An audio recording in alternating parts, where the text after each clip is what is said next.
The moment you move to Surrey, the real money crunch begins. Everyone says Surrey is more affordable than Vancouver, and technically, they're not wrong. But what they don't tell you is just how many weird, sneaky, or borderline criminal ways that money starts disappearing once you live here.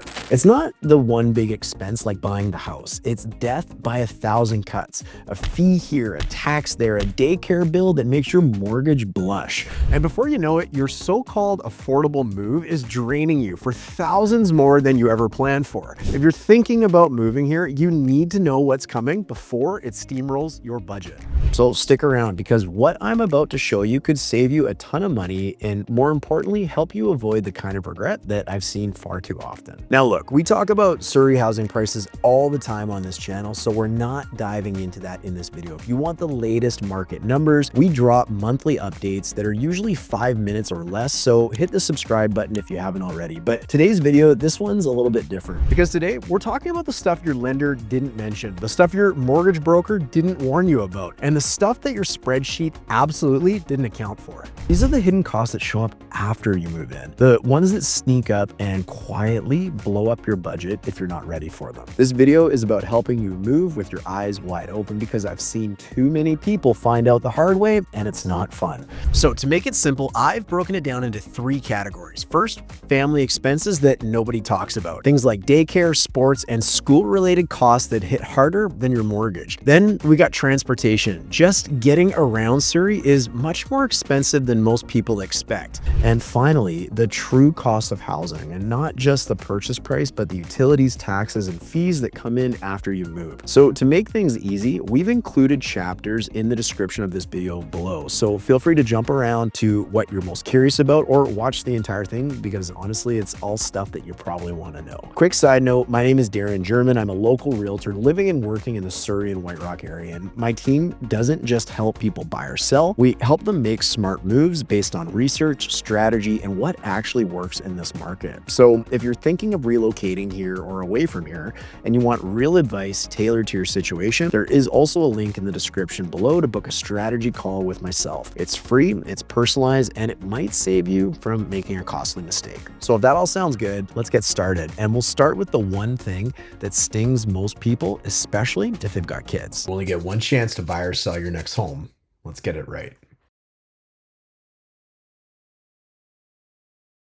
Okay, so you've made the move. You've got keys in hand for the new house. You're ready to make your fresh start. Everything is going great, until school drop-off feels like a UFC fight. Your kid's new soccer program costs as much as your car payment, and daycare, don't even get me started. Full-time daycare in Surrey can run you anywhere from $1,000 to $1,500 a month, if you can even find a spot. The wait lists are long, and part-time care often doesn't make sense when you factor in work schedules. Now, I have to admit, BC has a $10 a day childcare program, and if you can get into it. Most families that I talk to, they've applied, they've waited, they've crossed their fingers, and ended up paying full price anyways. I've had clients tell me they have toured more daycares than they have homes when trying to buy in a neighborhood, and that's not a joke, that is the reality. Next up is kids' activities. If you thought your child's passion for hockey, gymnastics, or dance was adorable, I want to welcome you to the $2,000 a season club. Between gear, registration, team photos, and the mandatory team bonding events,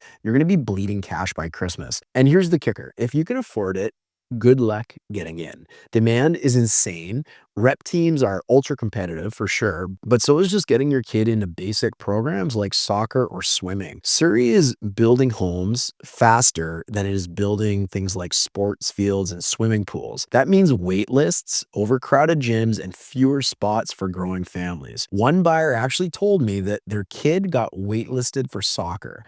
In Surrey, that used to be unheard of. Another one actually joked with me and said, "I didn't know that I needed a second job just to keep my kid in rep soccer." I laughed and then kind of cried inside, because he wasn't wrong. I have kids now too, and it is expensive. It's no joke. Now, aside from that, let's say you find a great home in a great neighborhood, but then you look into the local school and it's not quite what you expected because you didn't watch this channel and you didn't do your homework. Well, that's not uncommon for many in Surrey. Some of BC's top rated schools are here in Surrey, but so are some of the lowest rated. And sometimes they're just blocks apart from each other. If education matters to to your family, you're going to want to check out the video that we did on the best schools in Surrey. You're going to want to do your homework before you fall in love with a house, because sometimes private schools become part of the conversation, and that can be another $30,000 per year per kid. And that's not because you're fancy, that's just because you want the best for your family. These are the trade-offs that no one talks about when they're hyping up the affordability in Surrey, but they do matter a lot. Now, none of this is meant to scare you. It's meant to prepare you, and it's not just family stuff. Getting around here has its own set of surprises. So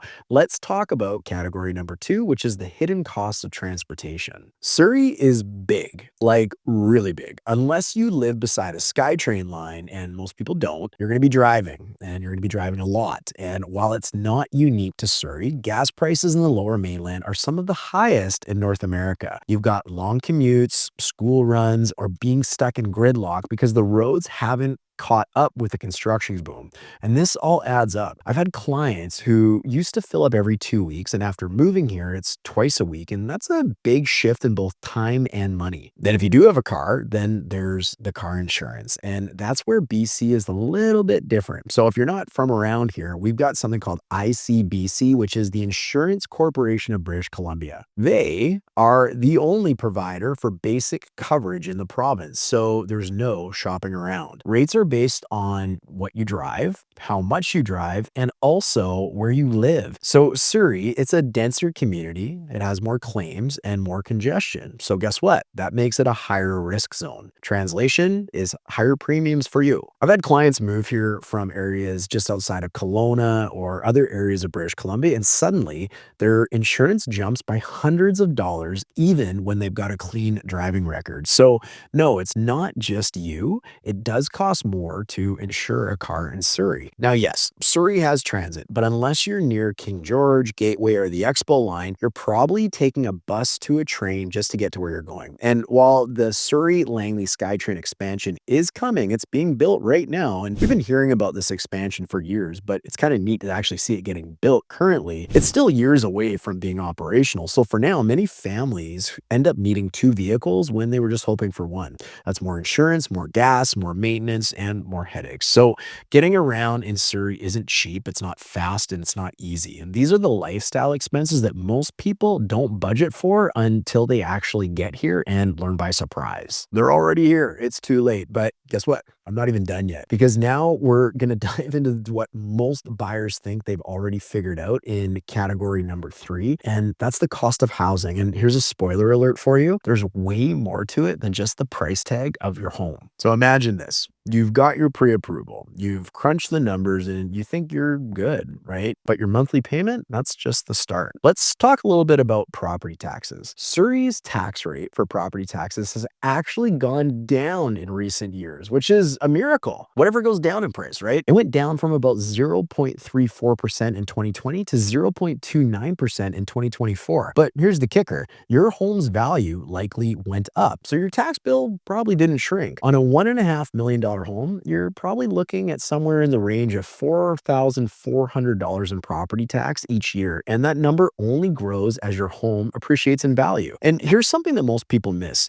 Utilities also aren't bundled into your tax bill. In Surrey, you're billed separately for things like water and sewer. In 2024, the average single family home paid about $2,300 for water and sewer. And those rates, they keep climbing. Sewer alone jumped about 14.5% this year, and water rose about 3.8%. And if you're buying a condo or a townhome, you're not immune to these. Those utility costs are often passed through your strata. So if it's not covered in your strata fees, guess who's paying it? Quick side note, we created a free PDF to help offset some of the costs we're talking about in today's video. It's called 21 Grants and Incentives for both home buyers and homeowners. And it covers programs that most people don't even know existed, ones that are kind of buried and really hard to find. If you're buying in British Columbia and you want to save some money, grab the link in the description below of this video, and it could help you save thousands of dollars, which based on this video is probably a good thing. So anyways, let's get back to it. Now let's talk about heating. If you're buying a condo or a townhome, there's a really good chance that it's heated with electric baseboards rather than a gas furnace. It's super common in Surrey, especially for newer construction properties. And in the winter,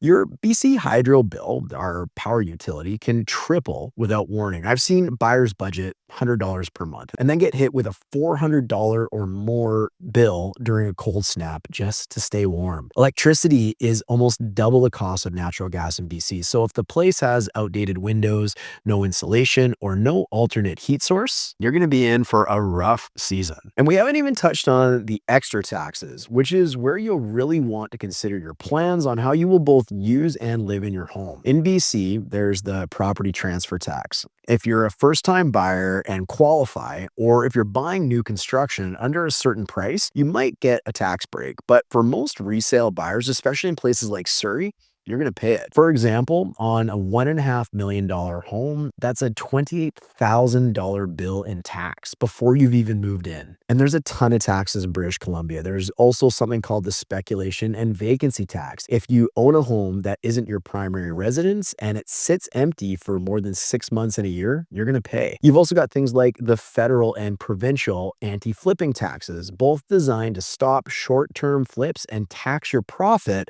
like regular income if you sell it too soon. Now, depending on what you're planning on doing, all of this, it adds up to thousands of dollars, and most buyers don't even know this until they're knee-deep into contracts. If you're buying a condo or townhome, don't sleep on strata fees either. They're not just for landscaping. Some of them include things like hot water and garbage or insurance. Others include nothing. And there's the wild card, which is special levies. I've seen buildings hit owners with upwards of $90,000 in special assessments for major repairs because they were under budgeting in their regular monthly fees. They just simply weren't taking care of the building. So if your monthly strata fee is $400 per month, that can feel really manageable until you get a letter asking for a lump sum check that you weren't expecting. So you're going to always want to ask about the building's repair history and any upcoming maintenance. One special levy can absolutely ruin and wreck your entire budget. So, yeah, Surrey can seem affordable on paper, but once you add in the taxes,